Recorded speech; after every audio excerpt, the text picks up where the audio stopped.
መሬቷ ተሰንጥቃ ብትውጠኝ በቃ ደስ ልጁ ጭንቅላቱ በጣም ሻል ዳጊ የፍቅር ይወልስ እዚህ የደረስን ዘባል አረጋውዝ ያለ ነገር በለው አይነት የዛ ጊዜ ትምህርት ሚኒስተር መመደብ ደብሮት ነበር።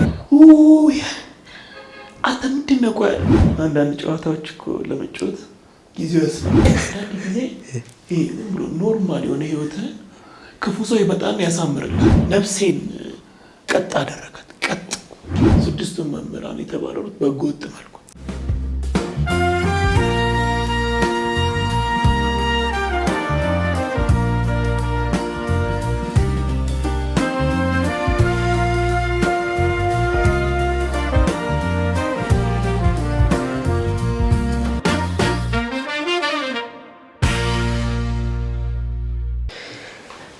ዛሬ እንግዲህ ከዳጊ ጋር ነን። እንግዲህ እውነት ነው ዳጊ እንኳን ደህና መጣ። እንኳን ደህና ቆየች። በጣም ደስ ብሎናል። በነገራችን ላይ አንተን እንግዳ አድርገን ለዛውም ከመጀመሪያዎች ውስጥ ነው እንግዳችን ዳጊ። መጀመሪያ ከጋበዝናቸው ውስጥ ማለትና ትናንትናም ዛሬም ቀደም ስለ ነበር ስናወራ ነበር ስንጫወት ነበር መጽሐፍንም አንብበነዋልና ዳጊ እኔ ሳይህ ደስ ይለኛል። በቃ በጣም ለብዙ ሰዎች መትረፍ ይችላል እና ይሄኛው ሳይህ ደስ እንዲለኝ እንደገና ደግሞ ስለማቀ እንዲህ ስላገኘው ስለማወራ ስለምንጫወት ደግሞ ኩራት ይሰማኛል በእውነት ዳጊ። ይሄንን ሳልነግር ፕሮግራማችንን መጀመር አይሆንም ብዬ ነው።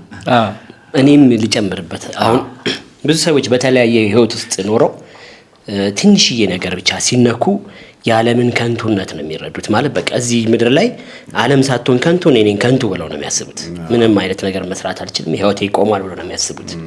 ዳጊ ደግሞ ሌላ መስመር ነው ያለው፣ ሌላ እይታ ነው ያለው። በሁሉም ነገር ስታየው በቃ የተስተካከለ ስብዕናን ለሰዎች መገንባት የሚችል ሰው ነው፣ ብርታት ነውና በታላቅ ደስታ ነው እኛ አንተን ዛሬ ተቀበልን።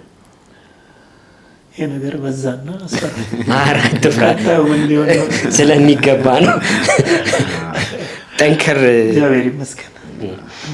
ጠንከር አድርገን ሳይሆን ላላ አድርገን ነው የምንጫወተው። ከዚህ በፊት ብዙ ጨዋታዎችን ከተለያዩ ሰዎች ጋር ስለተጫወትክ እስቲ ግን ዳጊ አንተ ህይወትን የምትረዳበትን መንገድ ላይ እንጀምር። እሱ ወሳኝ ነገር ስለሆነ ህይወትን እንዴት ነው የምትረዳት እስቲ ንገረን።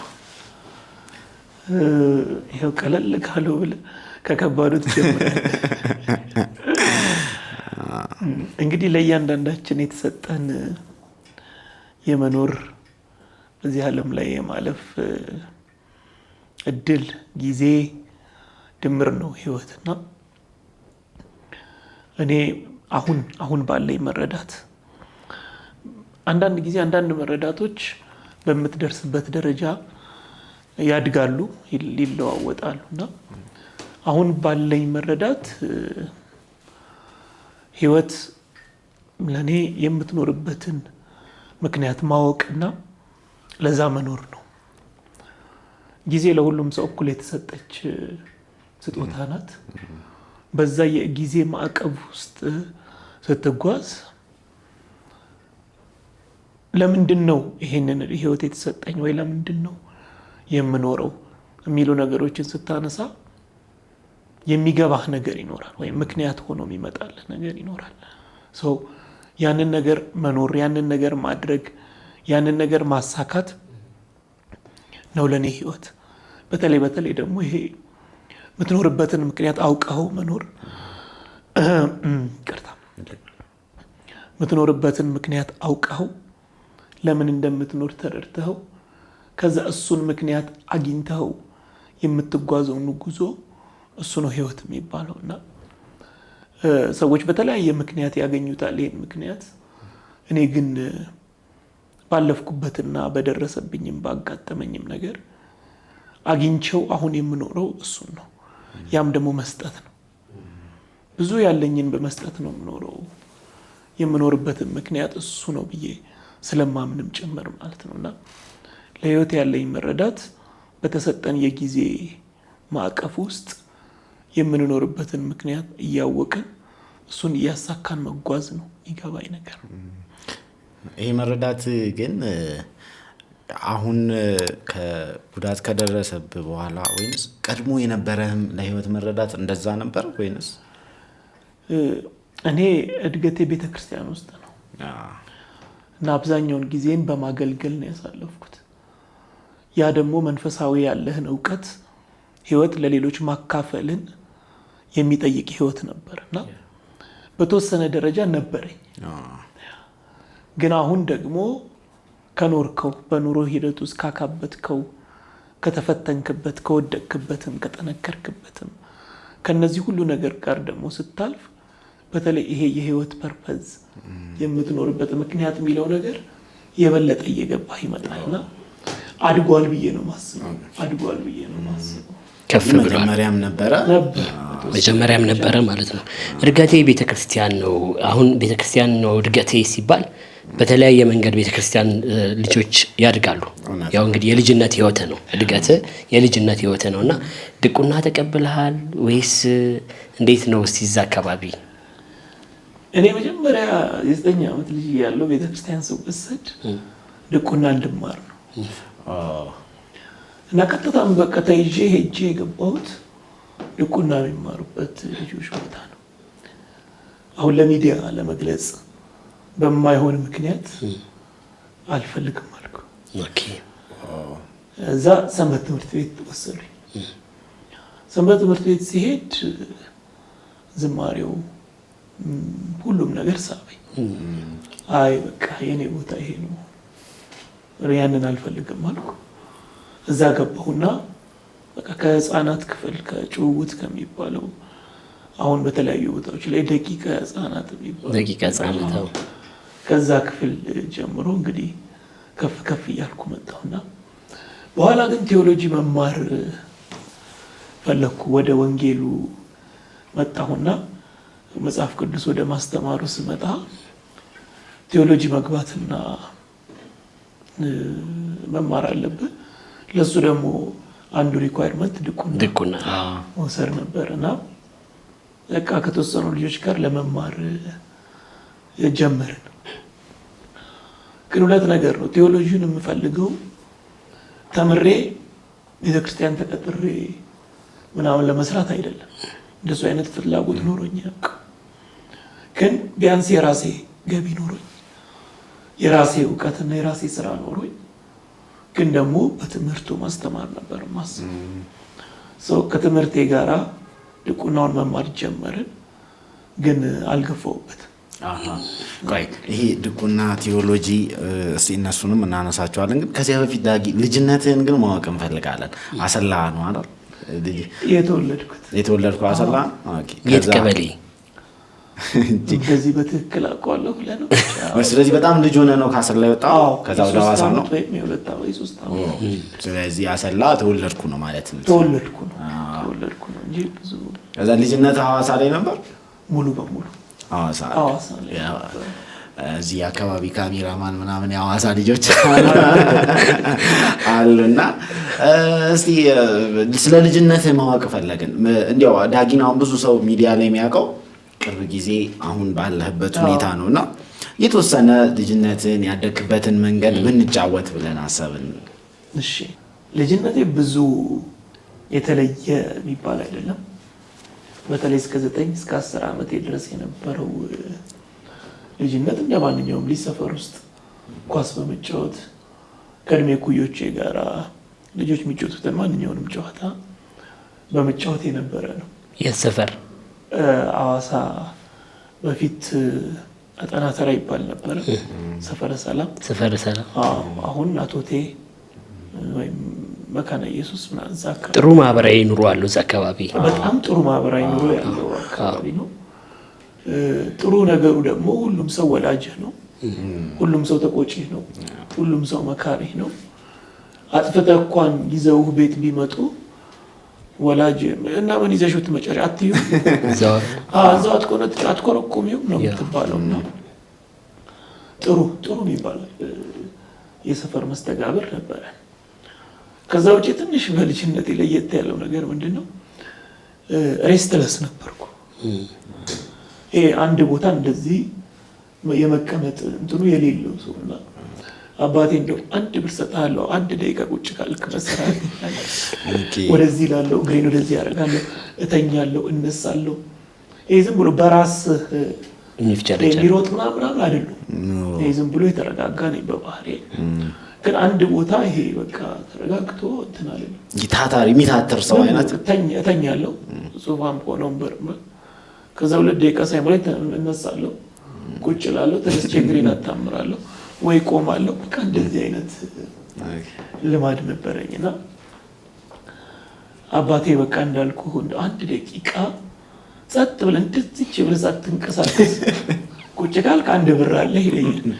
እሺ እላለሁ ጀምራለሁ አልደርሰውም። እና እንደሱ አይነት እንትን ነበረኝ። ያው ጨዋታ ነው ብዙ ሰዓት ትምህርትም ብዙ አይደለም። በኋላ ግን ወደ ቤተክርስቲያን አንዴ ከገባው በኋላ ግን ጠፋው ከሰፈር ጠፋ ቤተክርስቲያን እቤት ሌላ ህይወት ጠፋ። አላስቂኙ ነገር ተጠርቼ ሄድና ወይዘሮ ከሌን ቡና ጠርተና ብለው እሺ ብዬ ብስክሌት አለኝ እና ሳይክሌን አውጥቼ ከ30 ደቂቃ በኋላ ምናምን ስነቃ ቤተክርስቲያን ነው ያለሁት። እንዴ ልጠራ ሄደ በዛው እግሬ ለምዶ ማለት አይገርምም? በጣም አይገርምም። ዝም ብዬ ቁጭ ብዬ ምናምን ደነግጥና ለምንድን ነው የመጣሁት? ትዝ ሲለኝ ቡና ጥራት ወይኔ ሳይክሌን ይዤ ምናምን ቤት ስደርስ እንደገና ሌላ ሰው ተልኮ ሶስተኛ ቡና ላይ ደርሷል። ግን አሁን ግን ቡና መጠራራት የሚባል ነገር ይኖር ይሆን? ያለበት አካባቢ አለ፣ ያለበት ቦታ በደንብ አለ። ግን እንትን ይመስለኛል አሁን ከተሞች ጋር ቴሌግራም ግሩፕ እንክፈት ጎረቤት ይባል ቡና ግሩፕ ላይ ቡና ጠጡ ከባድ ነው። ያው አሁን እንደዛ የሚሆን ነገር ግን በፊት አይታል ይሄ ቡና ጠጡ ተብሎ ለመጠራራት በራሱ ይሁን ታሪኮች አሉ። በጣም ይጠርተና ተብለው ሩቆ ድረስ አንድ ቤት አለ 10 ቤት ምናምን እንደጠራት ይችላል። እንትናን ረሳው እንትናን ሳጠራ ምናምን ሁሉ ድጋሚ ትሄዳለህ እንጂ ቤቷ ኮሮና ነው ቡናው ከዘከዘኮ ሄድና ቶሎ አትመጪም ባላት ምናምን ተብለህ ራሱ እንደገና ሁለተኛ ዙር ሁሉ የምትሄድበት እንትን አለ። በቡናው ሰበብ ራሱ ምሳ አለ ድሮ ቡና ቁርስ አለው ራሱ ቡና ቁርስ አንተ ራሱ እዛ ቡና ምን አጠጣ ቡና አይሰጥህም። ጠብቀው እኮ ቁርሷን ድሮ እኮ ቡና ራሱ ቁርስ ነበረ ይባላል። እንትኑ ራሱ ዳጊ አንተ በደንብ ታውቀዋለህ። እንደዚህ የምትጠራራ ከሆነ ይሰበሰባል ቤተሰብ ጎረቤት ጨዋታ አለ። ይሄን እንደውም በደንብ እዚያ ላይ ደግሞ ቤተሰብ ጋር የገጠመ ችግር የልጆች ላይ የገጠመ ችግር ልጅሽ እንዴት ሆነ ታሙ ነብደሻለው ያ ችግር እዛው ጋር ቴራፒም አለው አይደል? ቴራፒ አለው። በጣም ምክክር አለው፣ መረዳዳት አለው። እንደገና ደግሞ የመጠባበቅም አለው። ታውቃለህ እንትና ምን ሆነች እንዴ አልሰማችሁም እንትና እኮ እንደዚህ ሆነች በሉ ተነሱ እንሂድ ሁሉ ተብሎ ቡናውን ተጠጥቶ ቶሎ የመሄድ እሷ ቤት የመሄድ ይሄ ከቀረ እንዴት ቀረ ምን ሆኖ ቀረ ለምን ቀረ? ከዛ በኋላ እኮ እንትንም ጸብም አለ እንዴ ቡና ልኬብሽ አይደል እንዴ ቀረሽው? ኧረ አልመጣም ምናምን። አሁን አንዳንዴ ተልከህ መሀል ጨዋታ ይጠልፋል። ከዛ ትጫወትና ትዝ ሲል ወደ ቤት ስትመጣ ጠርተሃል አይደል ስትባል ዱላ ፈርጥ እንዴው አልመጣችም። ከዛ ሁለቱ ሲገናኙ ደግሞ ቡና ጠርቼሽ ቀርተሽ ይባል ኧረ አልመጣም አንተ መጣሃል። መጨረሻ ላይ ያው ቁንጥጫ ወደ አንተ ይዞራል። በጣም የሚገርም የማህበራዊ ህይወት ነው ያለው እዛ አካባቢ። ከዛ ደግሞ ይሄ አሁን ልጅ አስተዳደግ ላይ የምናየው ይሄ ወላጅና ልጅ አይተዋወቅም ምናምን ተብሎ አሁን ያለ ነገር አለ አይደል? ያኔ እኮ የጎረቤት ልጅ ሁሉ ያውቃል። ለምሳሌ ሰፈር ስትሄድ ከቤት ምናምን ወጥተህ አንተ አሟል አልተባለም እንዴ ወዴት ነው የምትሄደው ተብሎ የሰፈር ሰው ይመልሳል። ልጆች ሊጣሉ ሲሉ ያንተ ቤተሰብ በሌለበት ማለት ነው ተውተው እሷ ሞታል ምናምን ብሎ የጎረቤት ሰው መጥቶ እንትን ይላል። ጠፍተህ ራሱ እኮ ፈልጎ እዚህ ሰፈር ምን ልታረግ ያገኘሃል። እኔ አባቴ እንደውም ምን አለኝ ሕፃን እያለሁ ጠፋሁ ከቤት ማለት ከወጥቼ ዝም ብዬ በር ላይ እንደዚህ ከብት ምናምን እየጠበቁ ከሚሄዱ ሰዎች ጋር ሄድኩና በጣም ብዙ ርቀት ከሄድኩ በኋላ የሚያቀኝ ሰው ሰፈር ውስጥ የሚያቀኝ ሰው ከነሱ መካከል አይቶ መልሶኛል።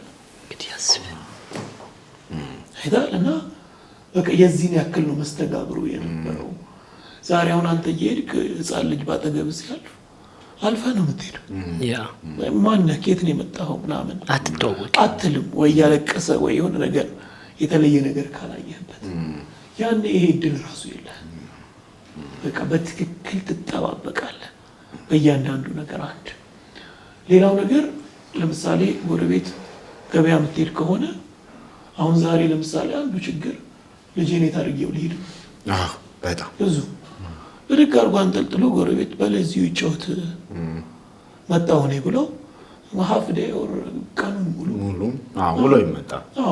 ሌላ ሀገር ለቅሶ ተኪዶ ይኬድ 2 ቀን ምናምን ከጎረቤት ትቀመጣል። እየበላህ እየጠጣህ እዛ እየተኛ እነሱ ለቅሶ ሄደው 2 ቀን ምናምን ደርሶ ይመጣል። በስነ ስርዓት ምንም ነገር አይጎልብህም። በዚህ ልክ የነበረው ጠንካራ ማህበራዊ እሴት ነው አሁን ላልቶ ሰዎች ልጆቻቸውን ቆልፈው ሄደው እሳት እኮ ተነስቶ ሲያቃጥላቸው በደንብ ብዙ ልጆች በመስኮት ወድቀው ተሰምቷል። ይሄ ያስፈልገናል። ይሄ አንዳችን የምንጠብቅበት መንገድ ነገር በጣም ያስፈልጋል። የምንሰማማበት አብረን የምንኖርበት በጣም በፊት ካልበላህ ነው ጦርነቱ። ምንድነውና ነው ቤት የማትበላው? አትብላ ተብለሃል ወይ ትባላለህ። ካልበላህ በጣም ጦርነት ነው ያለው። ለምን አሞታል ወይ ብለውም ሊያስቡ ይችላሉ። እንደዛ ነው ያለው። ይሄ አብዛኛው ኢትዮጵያዊ ሲነሳ ይሄ ማህበራዊ መስተጋብር ልክ እንዳንተ ሁሉ ዳጊ ብዙዎቻችን እንደዚህ እናስበዋለን። የጎረቤት ምግብ ደግሞ ይጣፍጣል። በደንብ የተለየ ነገር ላይሆን ይችላል። ከአንተ ቤት ሁሉ ያነሰ እኮ ሊሆን ይችላል። ግን በቃ የጎረቤት ሲሆን ይጣፍጣል። ጠብቀህ ሁሉ ምሳ ሰዓት ትሄዳለህ። እከሌ ያለ ብለህ ትሄዳለህ። ና ግባ ተብለህ በቃ እዚህ ልክ ነበር። ይሄ ቆንጆ ነው ዳጊ። ከዚያ ግን እንዴት ነው ከጉርምስና አስቸጋሪ ልጅ የምትሆን አይመስለኝ። እንዲህ ሳይ የምታስቸግር አይነት አይመስለኝም ጉርምስና ላይ አለ። እኛ ጉርምስናችንን መንፈሳዊነት በላው።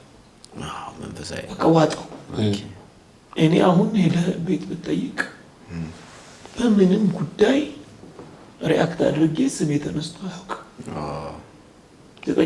10 ዓመቴ ምናምን 11 ዓመቴ በጣም በደንብ እየገባው መልኩ ይሄውን 13 14 15 16 ማለት እንዴት አድርጌ ልገር በፍጹም ልብ የምናገለግልበት ይሄ ሰፈር ውስጥ ለምሳሌ የሚነሳው አይነት ልጅ ማለት ነው። የከሌ ልጅ የሚባለው ምንም አይነት ህይወት እኔ ኖሮኛል በዛ እድሜ 14 15 እንቶ 18 19 ምንም አይነት በቃ መንፈሳዊነቱ ገባን። መጽሐፍ ቅዱስን ተማርኩ። መዝሙር ብቻ ነው በቃ ህይወቴ ምናምን የነበረው። የት አግኝተኸኝ ነው ጉርምስና አይነት ስምታል? የት ቤተክርስቲያን የለውም እኮ ሐዋሳ ቅዱስ ገብርኤል እንዴ የት ተገኝቼ የለውም እኮ በቃ ቤተክርስቲያን። ጠዋት ትምህርት ቤት ትሄዳለህ 9 ሰዓት ተኩል ተለቀቅ ቤተክርስቲያን። ማታ ሲመሽ ነው መመለሰው። እስከ መቼ? እስከ 8ኛ ክፍል መጀመሪያ። ያ ማለት ወደ 14 ዓመት 14 አንድ ገጠመኝ ልንገርህ። እንዴ በደስታ ህፃናት ክፍል ገና 14 ዓመት ሆኜ ሰበካ ጉባኤ ትጠራለህ። ሰበካ ጉባኤ እኔን ሊያቀኝ አይችልም። ምክንያቱም እኔ ህፃናት ክፍል ነኝ። ከእኔ በላይ ትልልቆች ክፍል አለ ምናምን፣ ስብከተ ወንጌል አለ፣ የሰንበት ትምህርት ቤት አመራር አለ። ብዙ ነው በመካከል ያለው። ዳግም ሰበካ ጉባኤ እንዴት ሊጠራ ይችላል? በኋላ እሺ ብዬ ክው እያልኩ ሄድኩኝ። ቅዳሜ ቀን ነበር ወደ 3 ሰዓት ቅዳሜ ገባሁ። ስገባ የሰበካ ጉባኤ አባላቱ ተደርድረዋል። እዛ አባ መላኩ ይባላሉ። በጣም ምሁር ናቸው። ስራ አስኪያጅ፣ አስተዳዳሪ። ከዛ አባላት አሉ፣ ከህዝብ የተመረጡ ከካህናቱ መሀል ላይ ሳይ ማንም ባይጥሩ አባቴ ነው እንዴ የሆነ በልቤ ሁሉ መሰለኝ ደህና ሄጄ ተሳራ ቆምኩ። ምንድነው ምን ሊያደርግ መጥቶ ነው ምን ተፈጥሮ ነው? ከዛ ብድግ አለና ይኸውላችሁ አላቸው ይሄ ልጅ ከፈለገ ቄስ መሆን መብቱ ነው፣ ከፈለገ ጳጳስ መሆን መብቱ ነው፣ ገዳም ነው የምኖረው ካለ ሄዶ ገዳም መግባት መብቱ ነው። ግን ዩኒቨርሲቲ ገብቶ ከጨረሰ በኋላ ከዛ በፊት አይቻልም። እኔ ኃላፊነት አለብኝ እሱን የማስተማር። እኔ በቃ መሬቷ ተሰንጥቃ ብትውጠኝ በቃ ደስ ባለኝ። አካሄድን አይተው ሰግተው ነው? አይ እንደዛ ነው በቃ አካሄድን ሰው አብዝተው ነው አበዛው። በቃ ፍጹም ወደዛ አሁን ቤተሰብ የሚያስበው ነገር አለ አይደል? በጣም ወደ ጉዳዩ ላይ በደንብ ከገፋ እስከምትመለኩስ ድረስ ነው የሚሰማቸው። እሱ ተቃውሞ የለውም። እሱ ግን ከተማርክ በኋላ ነው። እኔ ኃላፊነት አለብኝ። ብዙ ታሪኮችን ተናገረ። በጣም ጎበዝ ነው ጭንቅላቱ። ይሄ ለምን ሆነ መሰለ የሆነ ትምህርት ሲቪክስ ይመስለኛል 6 ከ10 አመጣው። አስተማሪ በጣም ይወደኛል። ዓለም ሰገድ ይባላል። ወላጅ አመጣል። እንዴት ሲቪክስ 6 ታመጣለህ? እሺ ቲቸር አስተካክላለሁ ምናምን ስላት ነው አለ። ከዛ ማዘር ሄደች። እሷን ይዣት ሄድኩኝ። ልጁ ጭንቅላቱ በጣም ሻርፕ ነው።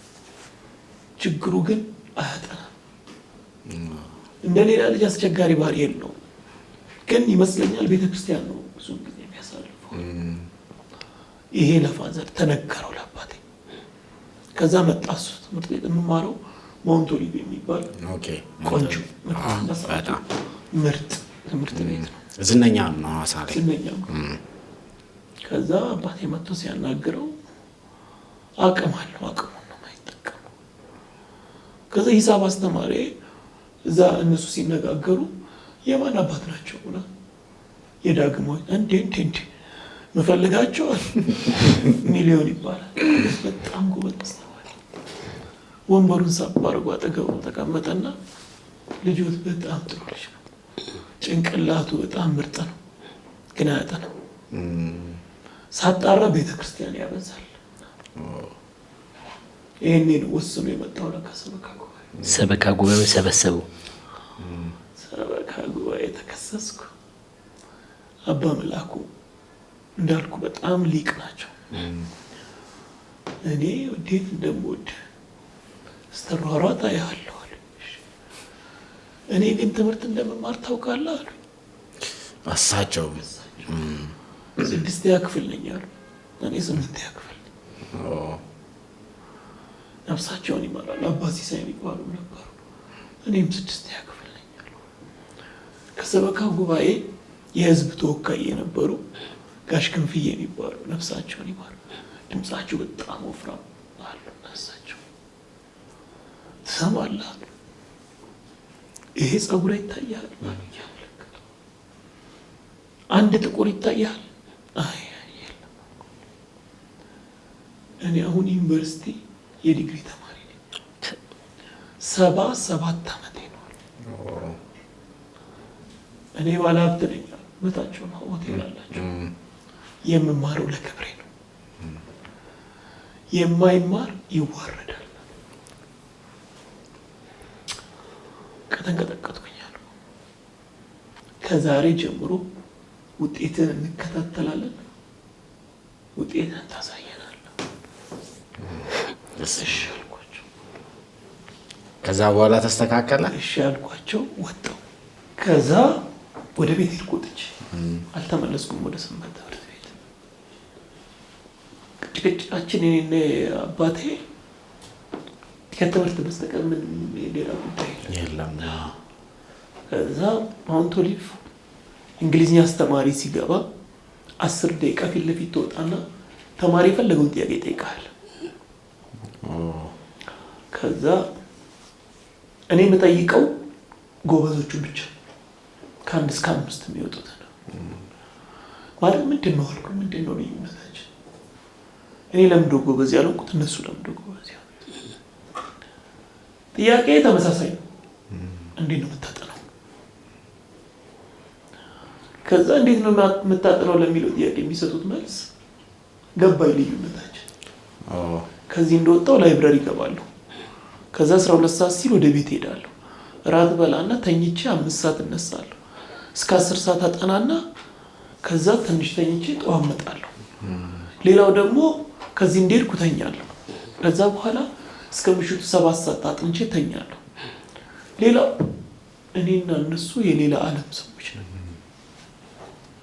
ስለዚህ አንዱ ችግሬ የጊዜ አጠቃቀም ነው። ስለዚህ ሰዓቴን አስተካከልኩ። እንደመጣው ቤተክርስቲያን ሄዳለሁ። መጫወቻ ሰዓቴን እኔ ለቤተክርስቲያን አገልግሎት አደርገዋለሁ። ከቤተክርስቲያን እንደወጣው እመጣለሁ፣ እታጠብና አጠናለሁ እስከ 4 ሰዓት ምናምን። ከዛ እሱ አላወጣል። ለምን ይደክመኛል። እንግዲህ ዘምሬ ከበሮ መጥቼ ነው ይላል ነው መመጣው። ከዛ ስመጣ አይሆንም። ስለዚህ የሌላኛው ልጅ የጥናት ስታይል ደግሞ ተናርኩ። 12 እስከ 12 ተኩል ከቤተክርስቲያን እወጣለሁ። እቤት መጣና ተኛለሁ። 5 ሰዓት ላይ ልክ እነሱ ዘጋግተው ሲተኙ እኔን ይቀሰቅሱኛል። ከዛ እስከ 8 እስከ 9 አጠናለሁ። ከዛ ተኛና ጠዋት ሄዳለሁ። ይሄ ተመቸኝ።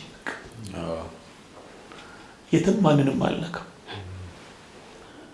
ልክ 8ኛ ክፍል የዛኔ እንዳልኩ ሚኒስትሪ ሲመጣ 99.86 አመጣው። ነቀነቀው። ከክላስ 27ኛ ፈርስት ሴሚስተር የወጣሁት ሰከንድ ሴሚስተር 12ኛ ወጣሁ። ተስማም። ከዛ አናደደ። ምን አናደደ? ለዚህ ነው እውነት በቃ ትምህርት ማለት ለካ ጊዜና ማጥናት ነው።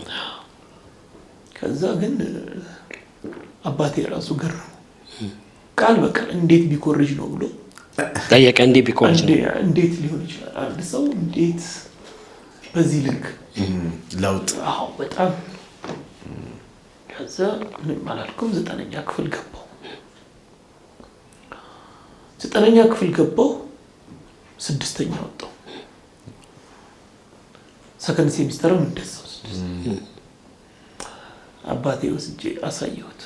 ይኸው አምና ኮርጀን አላልኩም ምናምን ዘንድሮ እንዲነኛ አይነት በጣም ነው ደስ የሚል። ከዛ ፋዘር ምን አለኝ መሰለህ? ከዛሬ ጀምሮ እኔ እናንተ በትምህርት ጉዳይ ነው ጨረስን። ከሰነፍ ከራሱ ችሎታው እያለ ነው የምትሰንፈው። መጎበዝ እንደምትችለው ታውቃለህ። እኔ ግን በቃ ተነሳብኝ። በዛው ቀጠለ። 10ኛ ክፍል 3ኛ ወጣሁ። ማትሪክም በጣም ቆንጆ ውጤት አመጣሁ። 11ኛ ክፍል 1ኛ ወጣሁ። 12ኛ ክፍል 1ኛ ወጣሁ። ተስማም። በጣም ቆንጆ ውጤት አመጥቼ በቃ ዩኒቨርሲቲ ገባሁ። ተግባባ ማለት ነው። እንትኑ ሲስተሙን አገኘው ሲስተሙ ነው አገኘሁት የትምህርት እንትኑ። ከዛ ደግሞ ዝም ብሎ የተቀመጠ ፖቴንሻል አልነበር እስከ 8 ምናምን እንደ አዲስ በቃ ተነሳ። ከዛ በቃ ግቢም ምንም ህግ ነው የተማርኩት። እኔ በጣም ወድጄው በጣም ቀሎኝ ነው ተምሬ የጨረስኩትና እንመጣለን ወደ ህግ ደግሞ በዛ መልኩ ነው ዛሬ እኔ የምሰማው አዲስ ነገር ነውና ስለ ዳጊ ለየት ባለ ሁኔታም ነው እንጫወታለን ብለን ያሰብነው። ቆንጆ ነው። ዳጊ የፍቅር ህይወትስ? የጉርምስናው ወቅት ላይ የፍቅር ህይወት አይደለም እንዳልኩ ሞር ቤተክርስቲያን ውስጥ ነው የነበረው። ከዛ በኋላ ግን ያው የለም ማለት አይቻልም ነበር። ግን ትንሽ ሹራብ ታውቃለህ፣ ክሩን ከመዘዝከው ተያይዞ የሚመጣ ብዙ ጣጣ አለው። ስለዚህ ይህንን ርዕስ እንዘለዋለን። ለብዙ ሰዎች ጤንነት ሲባል ለዚህ ርዕስ ስንል ደግሞ ልንጋብዝ ነው። ለዓለም ሰላም ነው። ማለፉ ነው ይሻላል። ችግር እንትን ነው ጥሩ ነው መጥፎ ነው አይደለም። የሆነ ህመም ኦር እንደዚህ ምናምን አይደለም። ግን በኋላ ይሄ አደጋ መጣ ምናምንና ተያይዞ ይመጣ ብዙ ነገር ሀገራችን ሲባል እንተዋል ለምጣዱ ሲባል ይሁን ካምፓስ ስለ ካምፓስ እናውራ። ይኸኛውን እንግዲህ እንዝለለው። ካምፓስ በተለይ ካምፓስ አሁን የቤተክርስቲያኑ አይደንቲቲ አለ፣ በዛ ውስጥ ነው የመጣው። ሁለቱንም ማስኬድ ደግሞ ይችላል እና ካምፓስ ላይ ደግሞ ሌላም የቤተክርስቲያን ህይወትም አለ። እና እንደውም ሊብስ የሚችልበት ሁኔታ ታውቃለህ፣ ተምረናል። ዩኒቨርሲቲ ራሱ ነው የቻለ ራሱ ሌላ አይነት የህይወት ልምድ ሊታይበት ነው እና ያንን እስቲ ነገር ግን ምን ሆነ መሰለህ እኔ ዲላ ደረሰኝ። እዛው ዲላ ነው የደረሰኝ። የኛ ባጅ በሙሉ ዲላ ነው የደረሰው። የዛ ጊዜ ትምህርት ሚኒስቴር መመደብ ደብሮት ነበር። የተለያየ ቦታ መላክ በጠቅላላ የሐዋሳ ልጆችን ዲላ ለትራንስፖርት አስቦላችሁ እንዳይሆን ላተብላችሁ እንድትሄዱ የኛ ትምህርት ቤት ብቻ እንዳይመስል የሁሉንም ትምህርት ቤት ነው ነገር ዲላ። አዎ ከዛ ከ12ኛ ክፍል ወደ 13ኛ ክፍል ነው ያደግነው። ኤቭሪ ፍሬንድ አብሮ ነው ያለው እዛው ምን የትም አትሄድም ምንም በቃ ሁሉም አንድ ላይ። ከዛ እኔ ደግሞ 11 12 ማለት በጣም ሲሪየስ አገልጋይ ነበርኩኝ። በቃ ቤተክርስቲያን እንዲህ ህዝቡን ሰብስቤ የምወስድ ከትምህርት ቤት በቃ በጣም በነበረኝም አገልግሎት። ስለዚህ እዛ ሲሄድ በቃ ቀጠለ። ግቢ ጉባኤ ቤተክርስቲያን አለ፣ ማህበር ነበረን። ያንኑ ማህበር ማስቀጠል ነው። ግቢ ጉባኤም ላይ የነበሩ ትምህርቶች ነበሩ፣ እዛም ቀጠለ። በቃ ምንም ህይወት የተለየ ቅርጽ አልያዘም። ግን ቦታውን በቃ አልወደድኩበትም። በሰዓቱ አልወደድኩትም። ሙቀትም ነበረው፣ ኢንቫይሮንመንቱ የማይመቹ ብዙ ነገሮች ነበሩት እና በቃ ከዚህ መውጣት አለብኝ አልኩ። የት ነበር የሞላው? እኔ አንደኛ መቀሌ ነበር መሄድ ፈልገው። ለምን መሰለህ? መቀሌ ሄጄ ነበር እና ዩኒቨርሲቲውን አየሁት። ዩኒቨርሲቲ ተማሪ ሆነ ነው ያየው። 12ኛ ክፍል ስደርስ ኢንተር አፍሪካ ግሩፕ የሚባል ኤንጂኦ ነበር። ይሄ የኢትዮጵያ የምርጫ ክርክሮችን ነው ሁሉ የሚያደርግ እና ምን አንድ እድል አዘጋጅ ከመላው ኢትዮጵያ ወጣቶች ተወጣጥተው ሀገራቸው እንዲጎበኙ። ከዛ እግዚአብሔር ረዳኝ፣ አገኘሁት ያንን እድል። ይሄ የትኛው ምርጫ ነው ጊዜ ነው? ስንት ይሄ ማለት 2001 ለ2002 ምርጫ ነበር። ፍትሃዊ ምርጫ ማለት ነው።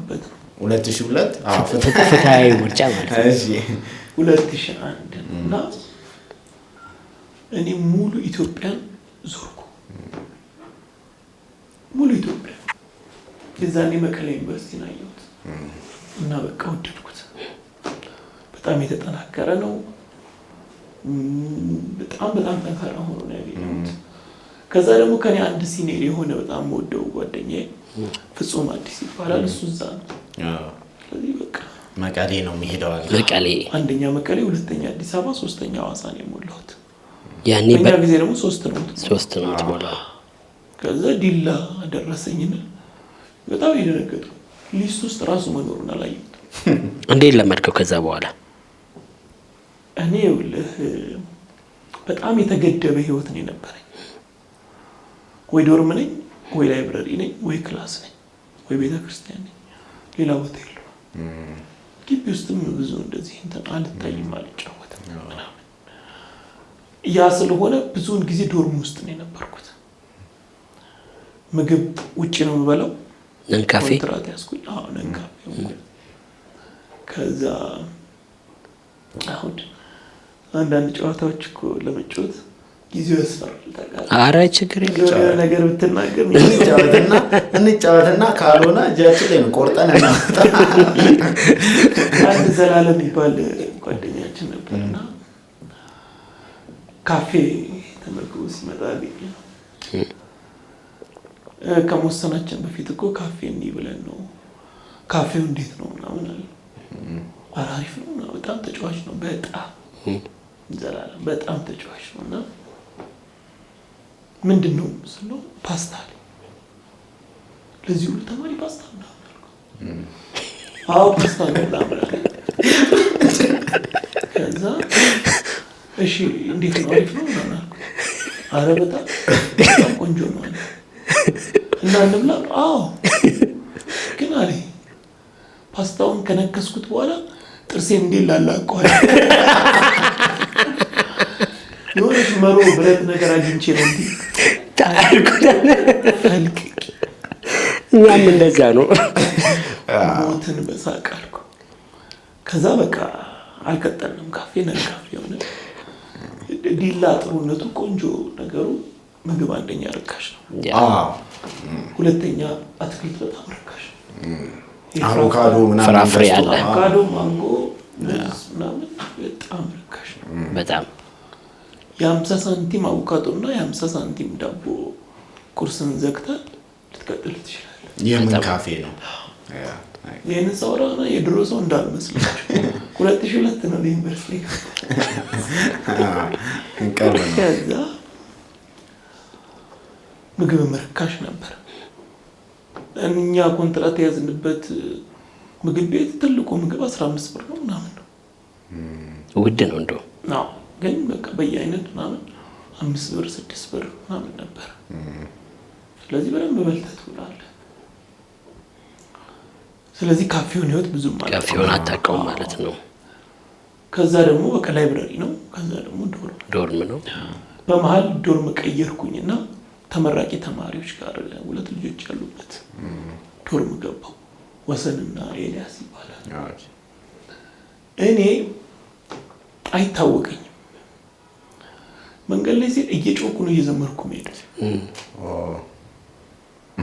ግን የሚገርም አይታወቅም። ይሄ ለዘመርም ብዬ አይደለም ምናምን እና ባዶ ኮሪደር ላይ የሄድኩ ማለት ነው ነው ማለት የዛን ጊዜ ድምጼ ጥሩ ነበር እና አንዳንዴ ከፈት አድርገው ወጥተው ማን ነው ከፈት ሲያደርጉ ዝም እላለሁ ነቃለሁ። ኦኬ እና ልጆቹ ሁሌ እየከፈቱ ያዩኛል ሳላውቀው ነው እንትን ስለና ተዋውቂያቸው ምናምን ምንድን ነው ሁሌ ነው የምትዘምረው እና እንደዚህ ነው እና ለምንኛ ዶርም አትገባም? ሁለት ናቸው እነሱ እና ደግሞ ዶርማቸው በጣም ንጹህ ነው ጽድት ያለች። አንዳንድ ልጆች እንደዛ አሉ። ገባው ተበቃ ሰላም ዶርሙ ንጹህ ነው። ምንም የተለየ እንትን የለም። እነሱ ሲኒየር ናቸው ተመራቂ ናቸው። ደግሞ ባልተለመደ ሁኔታ ሎከራቸው በምግብ የተሞላ ማርጋሪን ምናምን ሲኒየር ስትሆን ልምድ ስለምታካብት እንዴት ልኖርን እያወቅን የምትሄደው ዩኒቨርሲቲ ስንቅም ትጥቅም ያለበት ዶርም ገባ በደንብ። ከዛ ደግሞ ሁለቱም ጎበዝ ተማሪዎች ናቸው ሰቃዮችም ጭምር ናቸው እና ስተኛም አያስተኙ። ከዛ ግን ወደ ሐዋሳ ዩኒቨርሲቲ ለመሄድ ምንድን ነው ማድረግ ያለብኝ ስል ከ3 to 5 በላይ ማምጣት አለባት ለመቀየር። ስለዚህ በቃ ማጥናት አለብኝ። በቃ ድብና አድርጌ ማንበብ ጀመርኩ። ፈረስ ሴሚስተር 3 አመጣሁ በለው። ከዛ ሄጄ ትራንስፈር ጠየቁ ወደ ሐዋሳ። ልክ እኔ ስጠይቅ እኔን ተከትለው ሌሎችም ጓደኞቼ ደግሞ ጠየቁ። ከዛ በይፋ ተከለከላቸው። በኋላ የዛን ጊዜ እዛ አካዳሚክ ፕሬዚዳንት የነበረው ሰው ጋር ሄድኩና ጠየቁት። እባክህን እንደዚህ ነው በቃ የቤተሰብም ችግር አለ መሄድ አለብኝ ምናምን አለ። አይቻልም ማለት የቤተሰብ ችግር ካለብህ እዚሁ ተማርና ጨርሰህ ሄደህ ትፈታለህ። ከዛ ከ3.25 በላይ አለኝ አልኩት። እንዲያውቁም ቀና ብሎ አየኝና ምን አልከኝ? አይ ከስሪቱ በላይ ነው ያለኝ ምናምን ስል ጎበዝ ነኝ እያልክ ነው አለ። አይ ምናምን ስል እና እኛ ጎበዝ ተማሪ አይደል ዲላንበርስ ጎበዝ ተማሪ አይደል አረ እንደዛ ማለት አይቻልም አለቀ ወጣሁኝ አጋጣሚ የጓደኛዬ አባት ዶክተር ግርማ ጥላሁን የሚባል ሰው አለና ከሌ የሚባል ሰው ከለከለኝ ማለት እንደ እሱ እኮ ወዳጄ ነው እኔ ሁሉ አስተምሬዋለሁ ብሎ ስልክ አውጥቶ ደወለና እንደዚህ ሲለው ነው እንደ በቃ ነገ ይምጣል በቃ 90 ኪሎ ሜትር ነው ከዲላ ሐዋሳ ቅርብ ነው ብድግ ብዬ ሄድኩኝ ሲሄድ ጸሐፊዋ ማንም አይገባም ማለት አንተ ዲፕሎማሲ ወበስ ጸሐፊዋን የምታልፍበትን መንገድ ታውቃለህ እሺ በቃ ቴኒ አይቻልም ካልሽ እሺ ግን እሱ ነው ይምጣ ብሎ የደወለው ዶክተር ካልሆነ ወይ ነገ እመጣለሁ ችግር የለውም እንትን አላስቸግርሽም ምናምን ስል ናሽ ይገባል ገባሁ አወራሁት አቋሙ አልተቀየረም አይሆንም ማለት ለምን ሀሳቡን ቀየረ አላውቅም ግን በቃ አይሆንም ማለት ይምጣ ብሎ በኋላ ላይ ያው ከሊኮ ነው ዶክተር ግርማ ላከኝ እንዲህ ነው ስለው በቃ እሺ ይጨርሱላል ሂድና ዲፓርትመንት አናግራቸዋል ከዛ ማመልከቻ ይዛል ሲለኝ ማመልከቻ ይዤ ነበር እና ሰጠሁት ከዛ ገለበጥና በእናንተ በኩል ምላሽ ይሰጠው ብሎ ጻፈበት ከዛ ወይ በአስፋልት በላይ መዞር አለበት ወይ ደግሞ በጫካ ውስጥ በወንዙ በኩል በሾርት ከት መምጣት አለበት ይዤ እየሮጥኩ መጣሁ እኔ እዛ እስክደርስ እሱ ደውሎ ማንም ተማሪ እንዳይሄድ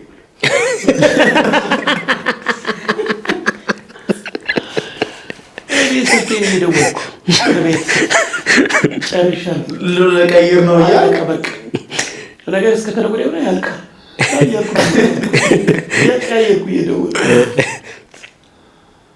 ደረስኩና ይኸው ማመልከቻውና ሰጠሁት የተመራ ከዛ ምን አለ ሲለኝ ተነገጥኩ አይ በእኔ በኩል ፍቃደኛ ነኝ ግን አልኩኝ ለእነሱ ሳልነግር ከፈቀድኩ ቀረ እንዳይላቸው ዝም ብለን እሱንም አናገራቸው ነው ያለኝ አልኩት ሳቀብኝ ምክንያቱም ደውሎ ለእሱ ያለውን ብሎታል ከዛ ፕሊስ ስለው አላለም እንደሷል ደውልና ጠይቀው ካላመንክ ደውልና ጠይቀው አሁን ማለት ደውሎ አይጠይቅም በሚል ለማንኛውም በቃ አይቻልም አልተፈቀደልም እንዴ ለምን ምናምን ብዬር ያልኩ እሱ ፈቅዶልኝ ምናምን ስል አይሱም ደውሎልናል ብዙ ተማሪ ስለጠየቀ አይቻልም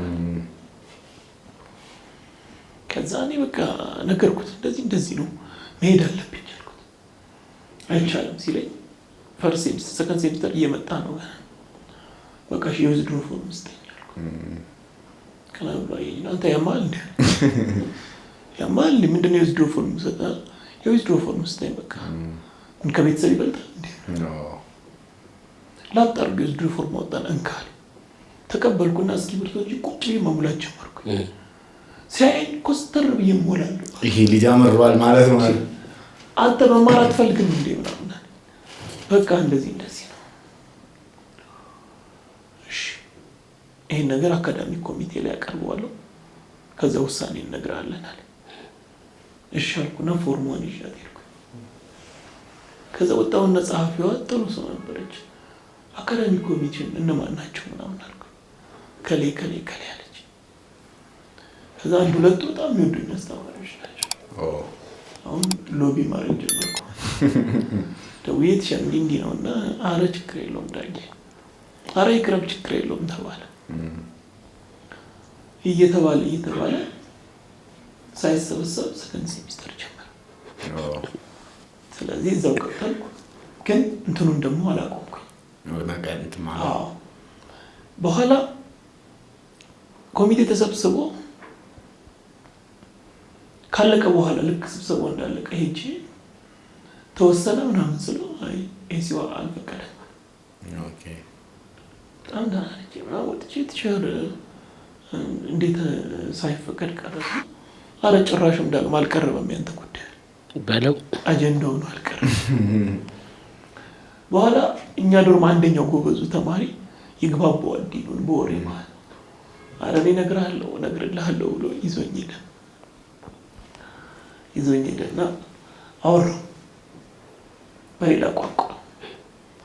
ከዛ ታውቀውም እንደሱ ምናምን አለ እንደሱ ቁማት የእናቴ እንደዚህ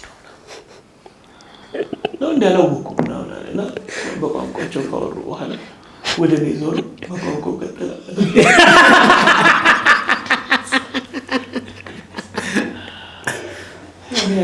እንዲህ አልክ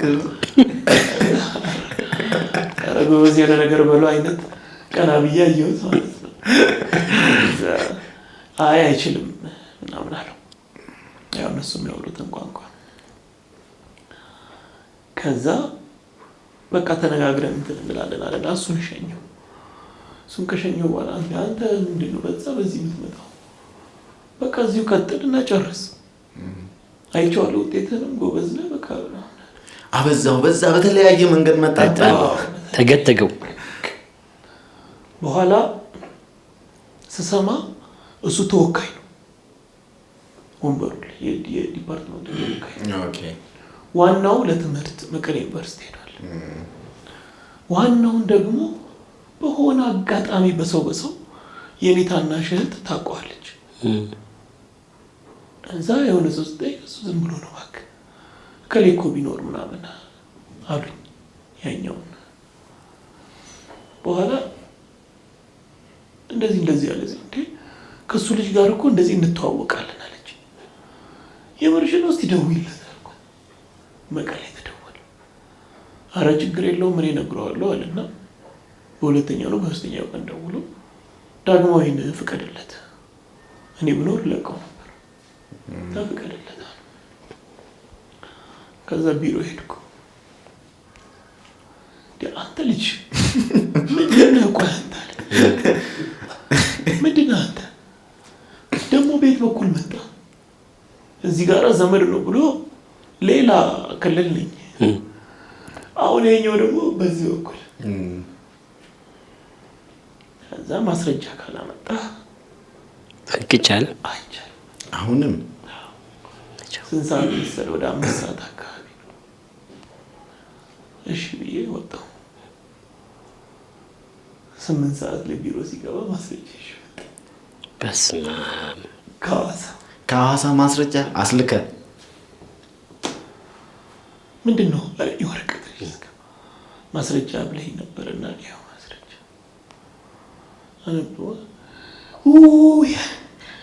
አንተ ምንድነው ቆይ አኞ ይሄ ምን እጋይ ነው አለ። ይሄው ሄደም ይችላል በቃ እሺ መጨረሻ አላመንኩም ግን በቃ እሺ ታጋይ ነህ አንዴ እቃ መልቀቅ አለብኝ ብዬ እንትን አልኩ። ለቀቅ በኋላ ሌላ አንድ መምህር ታደሰ የሚባል አጋጣሚ ይሄኛው ደግሞ ለሌላ ቦታ ሲሄድ እሱን ወክሎት አገኘው። ከዛ ወይኔ ይሄጄ ታዲያ እንደዚህ ምናምን ስለው ላጥ አድርጎ ወረቀት አውጥቶ ግጥም አድርጎ ጽፎ መሄድ ትችላለህ። ቀለል አድርጎ መሄድ ትችላለህ። እኔ ስመጣ ተከትሎኝ አብረውኝ 6 ልጆችም ተፈቅዶላቸው መጡ። በጀማ ነው የምትንቀሳቀሱት? አዋሳ ገባን። በቃ አንድ ላይ አዋሳ እንደገባን አንድ ቀን ኪቡ ያለ ወደ ክፍል ስንሄድ ከዲላ ለመጣችሁ ተማሪዎች የሚል ጽሑፍ ተጽፎ ማን ያኛው አካዳሚክ ፕሬዝዳንቱ ደውሎ በሙሉ እንዲመለሱ ብሏል። እንዴ ጊዜ ይሄ ብሎ ኖርማል የሆነ ህይወትን ክፉ ሰው ይመጣና ያሳምርልሃል። ምንም በቃ እኮ ይሄ ኖርማል ነገር ነበር። ክውን ያለው በቃ ተመለሱ ወረቀት የሌላቸው። በኋላ እኔ እዚህ ሐዋሳ ዩኒቨርሲቲ ላይ ማውቃቸው ኃላፊዎች ነበሩና እንደዚህ ነው ትምህርት ጀምሬያለሁ ምናምን ስል አንተ ሲጀምር ዶክመንት ተልኳል። ስለዚህ ቀጥል፣ ማንም አይጠይቅም። ሐዋሳ ገባሁ። ከዛ ቤታችን እና ዩኒቨርሲቲው ምንም ቅርብ ለቅርብ ብዙ ሩቅ አይደለም። በባጃጅ ነው የምትሄደው። 2 ባጃጅ ነው ግን ሩቅ ነው አይደለም። ከዛ መጀመሪያ አካባቢ ላይ ከቤት እየሆንኩ እንትን ማለት ጀመርኩ። ከዛ ዶርም የምቀመጥበትን ምክንያት አጣሁት።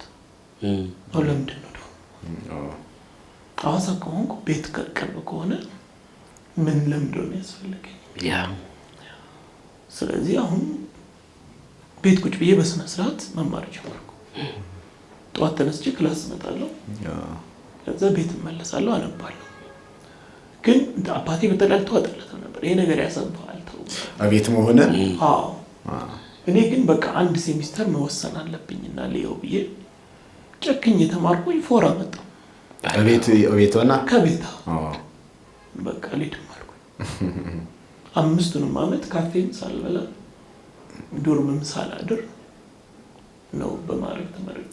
በማዕረግ ማለት ነው። በማዕረግ ዲቭ አንድ ታሪክ እኮ አስታውሶኝ እያወራ እኛ ግቢ እንደገባን ወልቂጤ ጥሩ አይደለም ገና አዲስ ነው ምናምን ደስ አይልም ጭቃ ነው ምናምን እና አንድ ጓደኛችን አለ አሁን ውጪ ነው ያለው መቼም ይሄን ሳነሳ ይሄ ልጅ ባገኘው ባልኩት ምናምን ሊል ይችላል እና ምን ይላል እሱ አዲስ አበባ ዩኒቨርሲቲ መምጣት ፈልጓል። እዚህ አዲስ አበባ ልጅ ነው እና ወደዚህ መቀየር ፈልጓል። ቀያሪ ጠይቆ ሞክሮ አልሆነለትም እና ቤተሰቦቹ ጋር እየደወለ በማንኛውም መንገድ በገንዘብ ጉቦም ክፈሉ ሰውም ፈልጉ ብቻ እኔን ወደ አዲስ አበባ ዩኒቨርሲቲ አምጡኝ ነው የሱንና አንድ ቀን እንትን እኔ ደረጃ እየወጣው ገና እኮ ገብታ የመጀመሪያው ወር ላይ ነው በቃ ግቢውን ነው ያወደደው።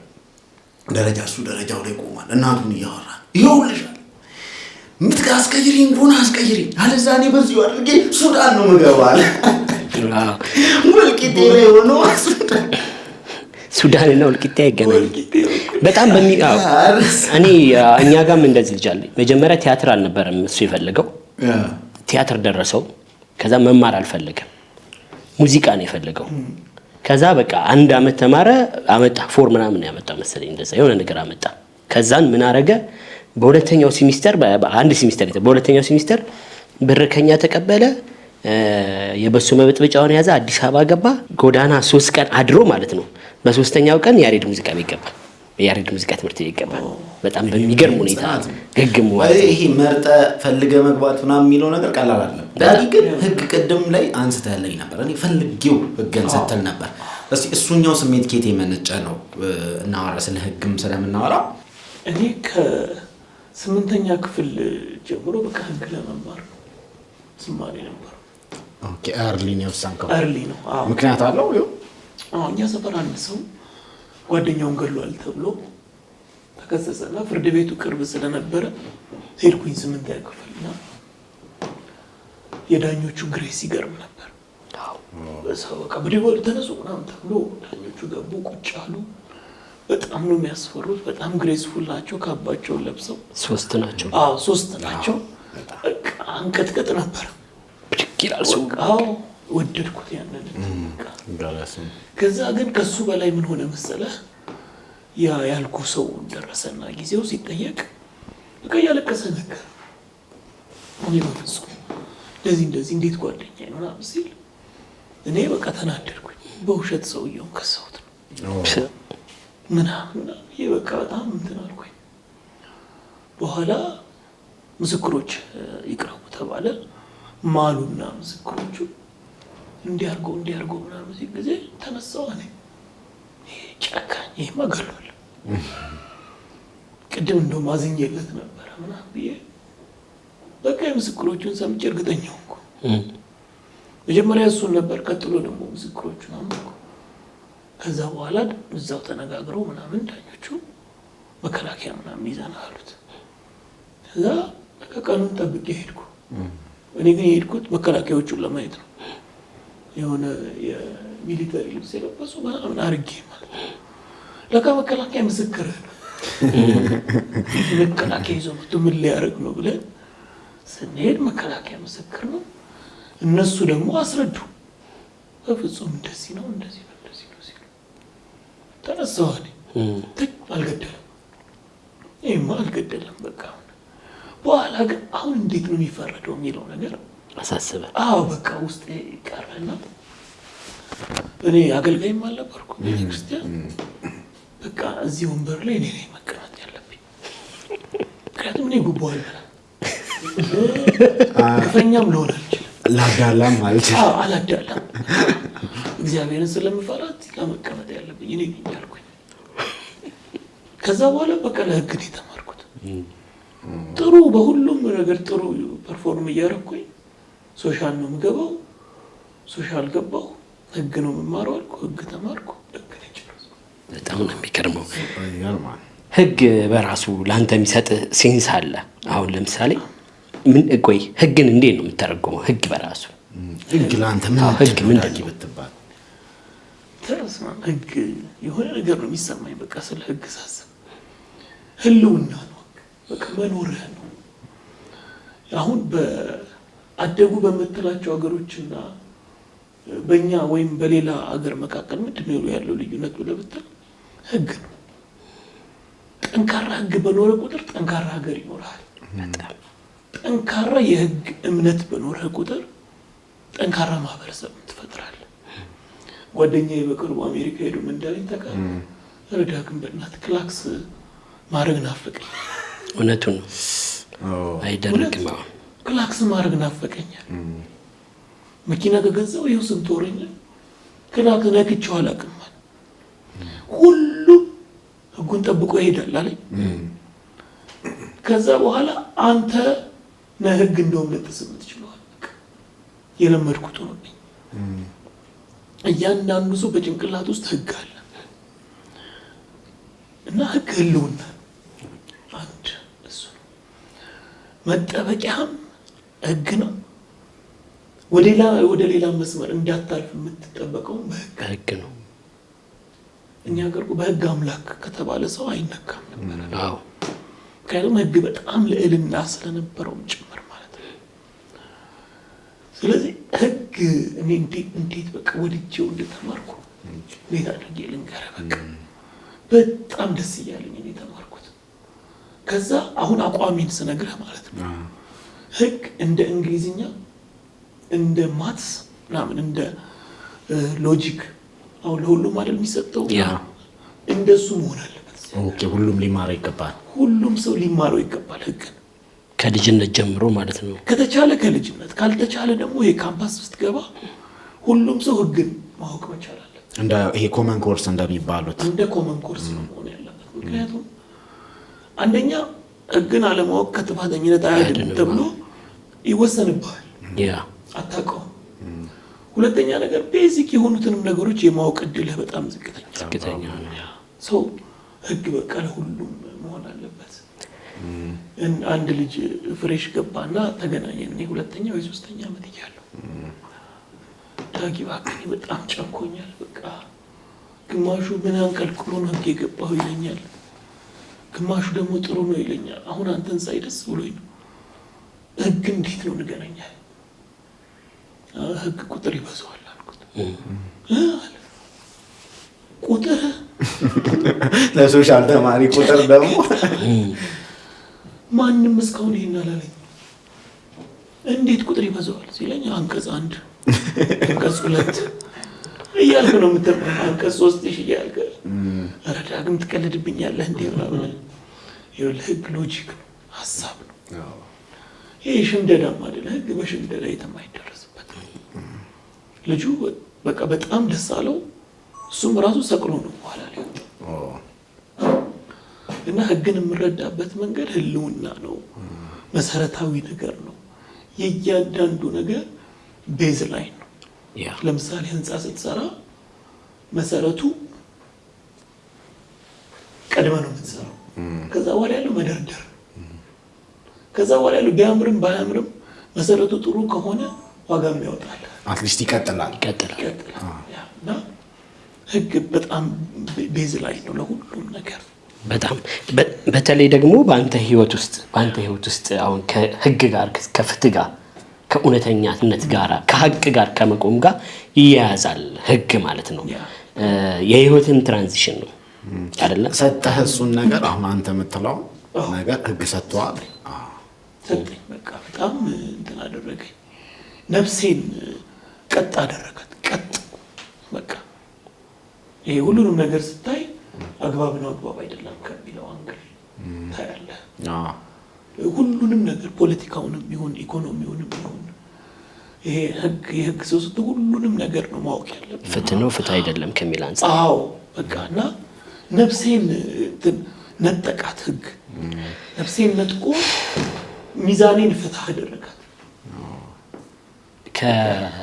አሁን የዳጊ ኢቭን ህይወቱ በራሱ ማለት ነው ከህግ ጋር የተያያዘ ነው። ከትምህርቱም በተጨማሪ ደግሞ ያሳለፈበትም አሁን ባለበት ደረጃ የሚሄድበት መንገድ ህግን በህግ የከፈለው መስዋዕትነት ነው ለህግ እና እሱ ላይም ትንሽ ነገር ብሎን ኮንዲሽኑን በዛ ስለሚመጣ አሁን የምናወራው ሞሬ ከአንተ ካለበት አንፃር እንትን አለው ፕሮግረስ አለው አይደል?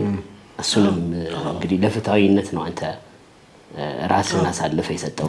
እሱንም እስቲ ክስተት ባጭው ነገርን ከህግ ጋር ስለሚያያዝ የተለያዩ ቦታዎች በእርግጥ አንስተዋል። አጠር አድርገን እኛ ኦዲየንሶች ምን አስባለሁ መሰለ ዳጊ ሺህ ጊዜ የትኛውን ቦታ ብትናገረው አንድ ሰው ደግሞ እስከ ዛሬ ስለ አንተ ነው የማያውቅ ሰው አለ፣ ዛሬ ሊሰማ የሚችል ሰው አለ። ያው እንዳልኩ ነው ህግ በጣም ወድጄው ነው የምማረው። ከዛ ግን ከዳንኤል ጋር ትውውቅ ነበረ። ዳንኤል ጠበቃ ዳንኤል አሳሪ በጣም ጎበዝ ነው። የ12ኛ ክፍል ላይ የትምህርት ቤቶች ውድድር ነበር፣ የቀለም ውድድር። እዛ ውድድር ላይ እኔ የኔን ትምህርት ቤት ወክዬ ስወዳደር አንዱ አዘጋጅ ዳንኤል ነበር። ገና ዩኒቨርሲቲ ከማግባት በፊት ገና ሃይ ስኩል ያለው ማለት ነው። እና የህግ ባለሙያ ነኝ አስተማሪ ነኝ አለ እና ጠበቃም ነኝ አለ። ኋላ ስናወራ ህግ ነው መግባት ያለባት። እኔ ሲጀምር ህግ ለመግባት ነው አጠናከረልኝ እሱ። ከዛ አንደኛ ዓመት ዲላ ተምሬ ሁለተኛ ዓመት ስመጣ ከትምህርት ሰዓቴ ውጪ እሱ ጋር ይሄድኩ ቢሮ የሚሰራውን ማየት ጀመርኩ፣ የሚጽፈውን ማየት ጀመርኩ ምናምን እና በጣም ጎበዝ ነው። በራስ አፓረንትሽፕ ወጣ በራሴ በቃ ይሄ ለህሊናው የቆመ ሰው ነው። ገንዘብ ምኑም የሆነ ሰው ነው። በቃ ምንም በቃ ለገንዘብ ምንም ቦታ የሌለው ሰው ነው። ጎዳና ወጥቶ የተማረ ልጅ ነው እና ይሄ በቃ ዝቅታ ምንም የሚያስፈራው አይደለም እና ከእሱ ጋር መስራት ጀመርኩኝ። ገና ሁለተኛ ዓመት ከዛ 3ኛ ዓመት ደግሞ የፕሮሲጀር ህጎች አሉ። ሲቪል ፕሮሲጀር እና ክሪሚናል ፕሮሲጀር እና የሚባሉ ትምህርቶች እነሱን ደግሞ ስማር ሁሉም ነገር ገባኝ በቃ። ከዛ ክስ መጽሐፍ፣ መልስ መጽሐፍ፣ ይግባኝ መጽሐፍ ምናምን መለማመድ ጀመርኩኝ። ሰው በቃ እሱ ለፍትህ ያለኝን ነገር የበለጠ አጠናከሩ። ዳንኤል ምን አይነት ሰው እንደሆነ ልንገርህ። አንድ የትምህርት ቤቱ የህግ ባለሙያ እሱ ነው። ከዛ 6 ነው ምናምን አስተማሪዎችን ትምህርት ቤቱ አባረረ። ከባረረ በኋላ አልነገሩትም። ከሰሱ መምህራን። ከዛ ትምህርት ቤቱ ተከሷል አሉትና ሲሄድ 6 አስተማሪዎች ከሷል። ለምንድን ነው ያባረራችኋቸው? እዚህ እየበጠበጡ እንደዚህ ይሆናል። ታዲያ እኔ ነኝ እንጂ እናንተ ናችሁ እንደዚህ ነገር ላይ ኢንቮልቭ ማድረግ ያለባቸው። ህጉን ተከትሎ ማድረግ እኮ እኔ ነኝ ኃላፊነት መለከተኝ። ለማንኛውም ይሻላል። ከዛ መልስ ይዘና በተባለበት ቀን ላይ መልስ ጽፎ ሄደ። ከዛ አንተና ጠበቃ አዎ ደግሞ ይወዱታል ዳኞቹ። የምትለው ነገር አለ ምናምን? አዎ ምንድን ነው የምትለው? 6ቱም መምህራን የተባረሩት በህገወጥ መልኩ ራሱ ድርጅት ላይ መሰከረ። ዳኞቹ ደነገጡ። ምን አልክ? ዳኛ ወንድ ሴት ዳኛ ነበር። ምን አልክ ስትል አላግባብ ነው የተባረሩት። እና ምንድን ነው የምትለው ታዲያ?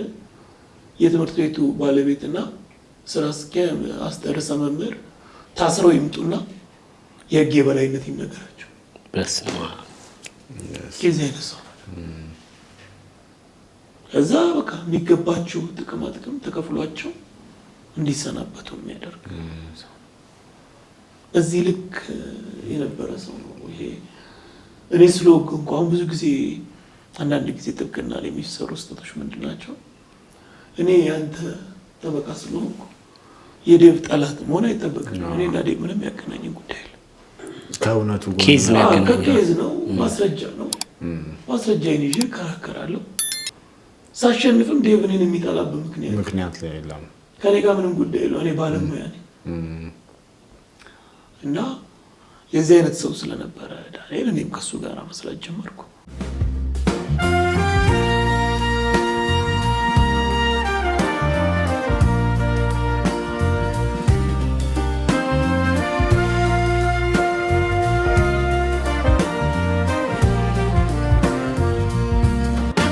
የማደጋፊ ነው ድጋፍ ከሆነ ጊዜ በኋላ ቀስ እያደረገ እየለቀቀ ይመጣል። ከዛ ጥሩ ኳስ ምናምን ብቻ ትመርጣለህ። ግን የማን ነበርክ? ግን የማንቸስተር ደጋፊ ነው።